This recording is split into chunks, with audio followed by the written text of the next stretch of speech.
Why did you execute Afrifa?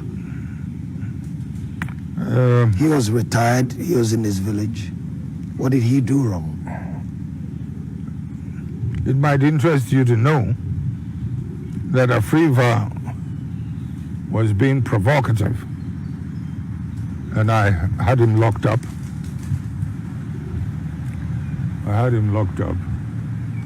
And he wasn't feeling too good. So I said, they should send him to the hospital. And after he recovered, I remember very well, and the gentleman who was keeping an eye on him was called Dennis. He was also in Achimota school, 1 or 2 years ahead of me. He was with intelligence machinery then, that he had recovered. He's okay now. What do we? I said, let him go home. And yet, later, had to be brought back. You see what I mean? Why? One evening, I don't know if it was the evening before the departures had to take place. I went. You mean the executions? Correct. I went to see a respectable general of ours. In fact, someone who just missed, had a close, what you call it.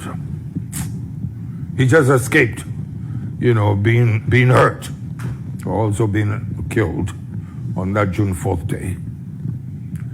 A man whose life was saved because I held him in very high regard. So I went to show him the list. I was in a very heavy mood. I remember where he sat, and I sat on, what do they call it, a couch. Those leather things people rest their feet on. Yeah, the leather puff. Correct. Mm-hmm. And looking away from him. And I'd given the list to him. And I was very, very heavy. I'm saying I couldn't hold back the tears because we had tried everything to prevent it. The executions of the commanders.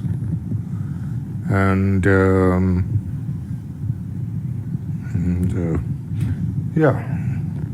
after about 2 minutes or so, I heard him behind me ask, and where's the rogue? Where's the rogue? The rogue's name is not on the list. So, this shocked me a little. And did you know who he was talking about? No. So I turned towards him, expecting him to say who he meant by that rogue. Because here you are, trying to prevent a situation with such a list. For him to be asking to an additional name, a name that was also not on the list, took me aback a little, But I turned towards him and looking towards him. And, so I was looking at him like, whose name is it? Who's the person? When he said, Afrifa. General Afrifa. So I'm still looking at him. Like, he will have to say more. And what did he say? He said Afrifa had been advanced a good load of money to wage a campaign against Champong's union government. Yes, at that time, things were pretty hot. And instead of using that money for that purpose, the money, incidentally, as he said, came from an establishment within an organization in the West. I don't want to say the name now. And Yeah. And instead of using that money to wage that campaign against the Champong, he used it, according to the general, to edge out, what's his name? Mr. Pawili, who I believe was the leader of the UNC at that time. Correct. He edged out Pawili and took over the leadership of that party. I cannot recall. I wasn't too much into the politics of those days, but that's what he said. Whether it happened or not, I don't know. Oh, well, in politics, I guess that could be sinful enough, I guess. So I kept quiet, collected the list, and went away and did what I had to do. So did he add the name? Or did he ask you to then add the name? It was obvious that his name would have to be added. Okay. Because we would have to make some serious sacrifices. And the guiltier you are, the easier it could be. And here you had a list of innocent good people as well who would have to die to save hundreds. And this person was a general. Sure. Is he alive? Yes. Yes. Is he still your friend? Oh, no.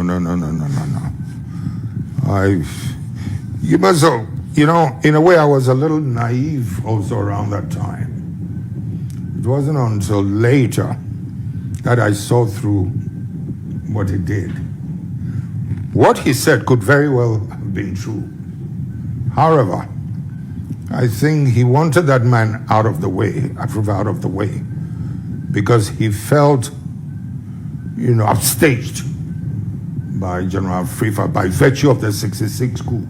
Until then, he thought he was a rising star, the point man for Western intelligence organizations. And now, the 66 coup haven't happened. I guess he's the one they are dealing with, and not him who he thought was more qualified. So you took his word then?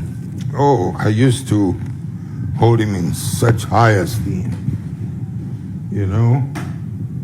Some other interest. On one occasion, I was sitting with a major friend of mine when we were discussing the move that had to be made, especially the one pertaining to dropping the bomb on a Champong.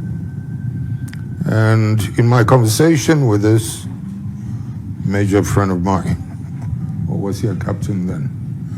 What did he say?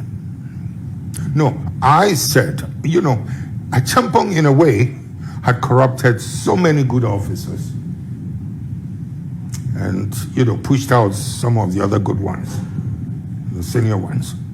So I was saying that this general, for instance, is one of the good ones who could be brought back if or when General Akufo takes over, to assist him, in terms of bringing on board efficient, disciplined people.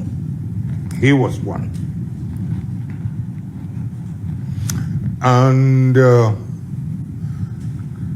this captain friend of mine, it was in the evening in his corridor. What did he say? No, we don't need such holier than thou characters. This shocked me a little, because he belonged to a certain tribe, just like he did, and I belong to also another tribe. But he said, no, we don't need such holier than thou characters. And I'm saying that I was shocked, because when again could you need holier than thou characters? At this particular point in time, when so much had been corrupted, personalities corrupted. And we know the climate it's created. There are not many left. And here's a very competent person you could bring on board. And you're telling me, holier than thou. I mean, who's compromised himself? To such a point that you find a holier-than-thou character, intimidating.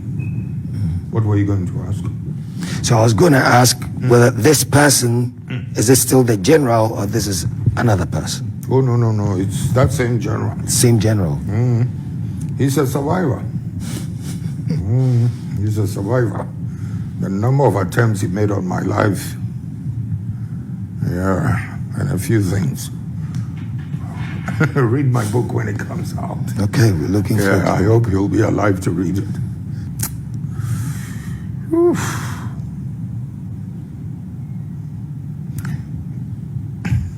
No, I'll stop here. Okay. So, if I can conclude on that, so if it wasn't for this general, Afrifa would not have been on the list. No.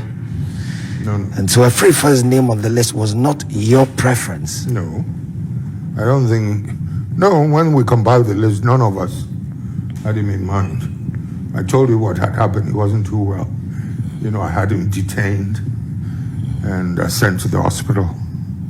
When he recovered, I told Dennis to send him home. Afrifa was not part of it. But when you hold such a general in awe, you're just a young officer, thrust into a situation like this, and people have to go, and he tells you something like this, he would know. Yeah. And it's not illogical. Right. Do you regret it?